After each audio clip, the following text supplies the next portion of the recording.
Hello, hello, hello. I'm back. Okay, let's talk about the 5 best ways to build resilience as a sensitive, deep feeling person. All right, so is it just me? It can't be just me. Or does life on the planet at this time really just not feel like it is designed for sensitive, deep feeling people? Do you agree with me? I can't be the only one. So, most of the sensitive, deep feeling people that come into my work are living in a near constant state of exhaustion and anxiety and overthinking and people pleasing.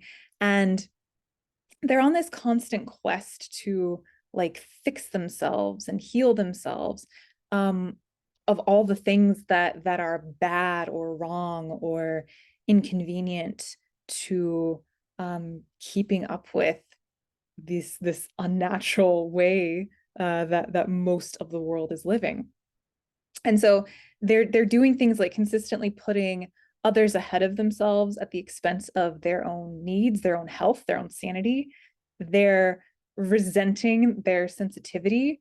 And most of all, they've really just come to like accept and normalize that episodes of burnout and exhaustion and just kind of feeling like ugh about life is just like normal. Like just that's just the way it is. I'm a sensitive person and I guess I'm too weak or whatever, can't keep up. And so life's always just going to kind of feel hard. And that couldn't be further from the truth because there's another way. There are many other ways, but there's another way for those of us who literally cannot do it their way. And so we may not be able to change the ways of the world, but we can boost our own resilience and capacity for life as a sensitive, deep feeling person. And so we do this by unraveling what stands in the way of really embracing ourselves just as we are and tending what I've come to call the 5 elements. So, tending our body, our emotions and energy, our mind, our connection with spirit and nature, and our relationships.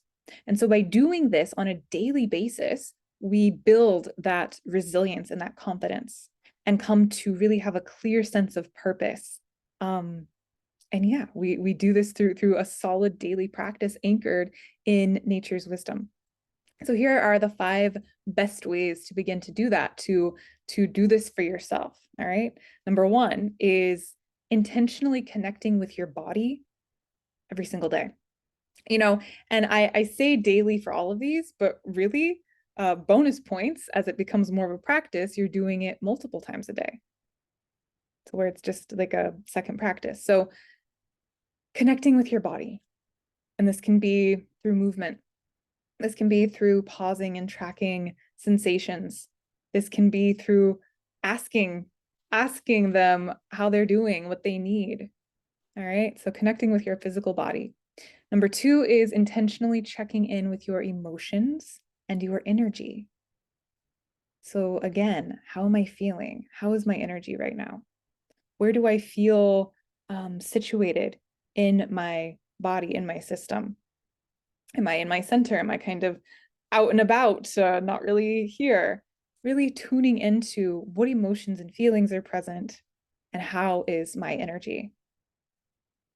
Number 3 is tracking and observing your mind, right? This place in sensitive, deep feeling people, we're deep feelers and deep thinkers. And that's a beautiful thing and sometimes an exhausting thing. If we're letting the mind kind of go on you know, a tangent and doing the things and not really checking in with it and using it as a tool and an ally. When it's just like a toddler on a sugar high, it's not serving us. So pausing and checking in, like, hey, what's going on? Am I down that rabbit hole right now? And can I bring myself back? What's happening in here? Number 4 is spending time in nature every day. Every day. And this doesn't, none of this has to be hours and hours and like taking up your whole life. It's literally like if you are walking from your car to a store, really feeling like the sunshine on your skin, noticing the birds, hearing them, listening for natural sounds, looking at natural sights. And this helps to really cultivate a sense of spiritual connection in however that looks for you. But yeah, leaning into something greater than ourselves makes life feel a lot more manageable, a lot more meaningful. Lastly, create and lean into meaningful, healthy, and uplifting relationships and social connections.